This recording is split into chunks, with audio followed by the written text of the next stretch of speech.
কল্পনা করুন এমন একটি ট্রেন যেটা রেল লাইনের উপর দিয়ে নয় বরং রেল লাইনের উপরে ভেসে ভেসে ছুটে চলে। শুনতে যেন সায়েন্স ফিকশনের গল্প মনে হয়, কিন্তু অবাক করার বিষয় হলো এটি কোনো কল্পনা নয়, বাস্তবেই এমন ট্রেন তৈরি করেছে মানুষ। এই অবিশ্বাস্য প্রযুক্তির নাম ম্যাগনেট ট্রেন।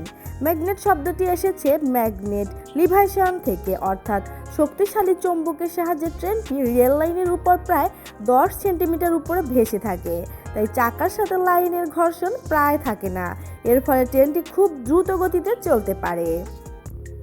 সাধারণ ট্রেন যেখানে রেলের উপর চাকা দিয়ে চলে, সেখানে ম্যাগনেট ট্রেন চলে শক্তিশালী ইলেকট্রোম্যাগনেটের সাহায্যে। শুরুতে ট্রেনটা কিছুটা গতি পাওয়ার জন্য চাকার সাহায্যে চলে, কিন্তু প্রায় 150 কিলোমিটার প্রতি ঘন্টা গতিতে পৌঁছালে ট্রেনটি লাইনের উপর ভেসে ওঠে এবং তারপর দ্রুত গতিতে ছুটতে শুরু করে। গতির কথা বললে বিশ্বের সবচেয়ে দ্রুত গতির ম্যাগনেট ট্রেনের রেকর্ড করেছে জাপান। 2015 সালে পরীক্ষামূলকভাবে এই ট্রেনটি ঘন্টায় 603 কিলোমিটার গতিতে চলেছিল, যা এখন পর্যন্ত কোনো ট্রেনের সর্বোচ্চ গতির বিশ্ব রেকর্ড। তবে বাস্তবে যাত্রী পরিবহনের জন্য চলা ম্যাগনেট ট্রেনের গতি সাধারণত একটু কম হয়। উদাহরণ হিসেবে চীনের সাংহাই ম্যাগনেট ট্রেন বাণিজ্যিকভাবে প্রায় 431 কিলোমিটার প্রতি ঘন্টা গতিতে চলে। ম্যাগনেট প্রযুক্তি শুধু জাপান বা চীনে নয়, বরং জার্মানি, দক্ষিণ কোরিয়া এবং যুক্তরাষ্ট্রেও এই প্রযুক্তি নিয়ে গবেষণা চলছে। ভবিষ্যতে আরও দ্রুতগতির ট্রেন তৈরি করার পরিকল্পনাও রয়েছে বিজ্ঞানীদের।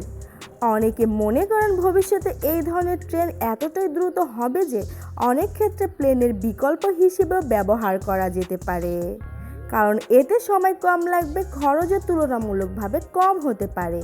প্রযুক্তির এই অগ্রগতির ফলে পরিবহন ব্যবস্থা প্রতিদিনই বদলে যাচ্ছে। আর কে জানে, ভবিষ্যতে হয়তো এমন ট্রেন আসবে যা আমাদের কল্পনার চেয়েও দ্রুত গতিকে পৃথিবীকে ছোট করে দিবে। ম্যাগনেট ট্রেন শুধু দ্রুত গতিরই নয়, এটি পরিবেশের জন্য তুলনামূলকভাবে অনেক ভালো, কারণ এই ট্রেনের চাকা ও রেল লাইনের ঘর্ষণ নেই বললেই চলে। ফলে শব্দ কম হয় এবং যান্ত্রিক ক্ষয়ও অনেক কম হয়। এজন্য অনেক বিজ্ঞানী মনে করেন ভবিষ্যতের পরিবহন ব্যবস্থায় ম্যাগনেট ট্রেন বড় ভূমিকা রাখতে পারে। বর্তমানে বিশ্বের প্রথম বাণিজ্যিক ম্যাগনেট ট্রেন চালু হয়েছে চীনের সাংহাই শহরে। এই ট্রেনটি সাংহাই শহরের কেন্দ্র থেকে পুরং আন্তর্জাতিক বিমানবন্দর পর্যন্ত মাত্র কয়েক মিনিটে পৌঁছে যায়। প্রায় 30 কিলোমিটার পথ এই ট্রেন অতিক্রম করতে সময় লাগে 7 থেকে 8 মিনিট। জাপানও এই প্রযুক্তিকে অনেক এগিয়ে আছে। তারা নতুন একটি ম্যাগনেট লাইন তৈরি করেছে, যার নাম শিনকানসেন লাইন। পরিকল্পনা অনুযায়ী এই ট্রেন টোকিও থেকে নাগোয়া শহরের মধ্যে চলবে এবং ঘন্টায় প্রায় 500 কিলোমিটার গতিতে যাত্রী পরিবহন করবে। এতে কয়েক ঘন্টার পথ কমে অনেক কম সময়ে শেষ হয়ে যাবে। ম্যাগনেট প্রযুক্তির আরেকটি বড় সুবিধা হলো এটি খুব মসৃণভাবে চলে, কারণ ট্রেনটি রেলের উপর ভেসে থাকে, তাই যাত্রীরা খুব কম ঝাঁকুনি অনুভব করেন।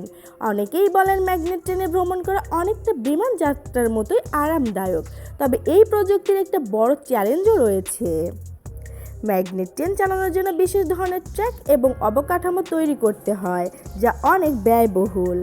এজন্য সব দেশে এখনও এই প্রযুক্তি পুরোপুরি চালু করা সম্ভব হয়নি। তারপরও বিজ্ঞানীরা বিশ্বাস করেন প্রযুক্তির উন্নতির সাথে সাথে ভবিষ্যতে ম্যাগনেট ট্রেন আরও সস্তা এবং সহজলভ্য হয়ে উঠবে। তখন হয়তো আমরা কয়েকশো কিলোমিটার পথ খুব অল্প সময় পাড়ি দিতে পারবো। আর কে জানে, হয়তো ভবিষ্যতে এমনও ট্রেন আসবে যেগুলো ঘন্টায় 1000 কিলোমিটার গতিতেও চলতে পারবে। তখন পৃথিবীর এক শহর থেকে আরেক শহরে যাওয়া হয়ে যাবে কয়েক মিনিটের ব্যাপার। ভাবুন তো, যদি এমন হয় যে এক শহর থেকে আরেক শহরে যেতে আর ঘন্টার পর ঘন্টা সময় লাগবে না, কয়েকশো কিলোমিটার পথ মাত্র মিনিটেই পাড়ি দেওয়া যাবে। ম্যাগনেট ট্রেন ঠিক সেই স্বপ্নকে বাস্তবের কাছাকাছি নিয়ে এসেছে। বিশেষজ্ঞদের মতে ভবিষ্যতে এই প্রযুক্তি আরও উন্নত হলে ট্রেনের গতি আরও বাড়াতে পারে। প্রযুক্তির এমন অবাক করা সব তথ্য আর পৃথিবীর অজানা বিস্ময়কর বিষয় নিয়ে যদি আরও দারুণ দারুণ ভিডিও দেখতে চান, তাহলে এখনই আমার এসবি স্যাটিসফাইড লাইভ চ্যানেলটি সাবস্ক্রাইব করে আমাদের সঙ্গে যুক্ত হয়ে যান। ভিডিওটি যদি আপনার ভালো লেগে থাকে তাহলে অবশ্যই একটি লাইক দিয়ে আমাদের উৎসাহ দিন। আর এই বিষয়টি সম্পর্কে আপনার কী মতামত সেটাও কমেন্ট করে জানাতে ভুলবেন না। সবচেয়ে গুরুত্বপূর্ণ কথা, এই তথ্যগুলো আপনার ফ্রেন্ড ও ফ্যামিলির সাথে শেয়ার করে দিন, যাতে তারাও এমন মজার জ্ঞান ভরা বিষয় জানতে পারে। আপনাদের সাপোর্টই আমাদের আমাদের অনুপ্রেরণা। সবাই ভালো থাকবেন, আবার দেখা হবে নতুন আরেকটি দারুণ ভিডিওতে।